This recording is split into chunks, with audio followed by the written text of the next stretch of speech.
தஞ்சாவூர் மாவட்டம் பட்டுக்கோட்டை அருகே உள்ள குறிஞ்சி கிராமத்தில் 400 ஏக்கர் பரப்பளவு கொண்ட பெரிய நாயகி அம்மன் ஏரி தூர்வாரும் பணி கிராம மக்களின் நீண்ட கால முயற்சிக்கு பிறகு தொடங்கியுள்ளது. கல்லணை கால்வாய் மூலம் நீர் பெறும் இந்த ஏரி குறிஞ்சி உள்ளிட்ட 5க்கும் மேற்பட்ட கிராமங்களின் விவசாயம் மற்றும் குடிநீர் தேவைக்கு முக்கிய ஆதாரமாக உள்ளது.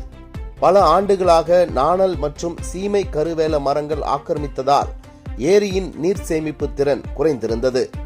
ஏரியை மீட்க கிராம மக்கள் நிதி திரட்டி முயற்சி செய்த நிலையில் நீர்நிலை மீட்பாளர் நிமல் ராகவனின் ஒருங்கிணைப்பில் ஜோஹோ மற்றும் போர்ட்ஸ்கோல் நிறுவனங்கள் நிதியுதவி வழங்க முன்வந்தன.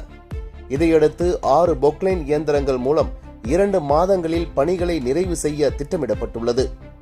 பணிகள் முடிவடைந்தால் சுற்றுவட்டார 5 கிராமங்களில் நிலத்தடி நீர்மட்டம் உயர்வதுடன் ஏரியின் நீர் சேமிப்பு திறனும் பல மடங்கு அதிகரிக்கும் என எதிர்பார்க்கப்படுகிறது.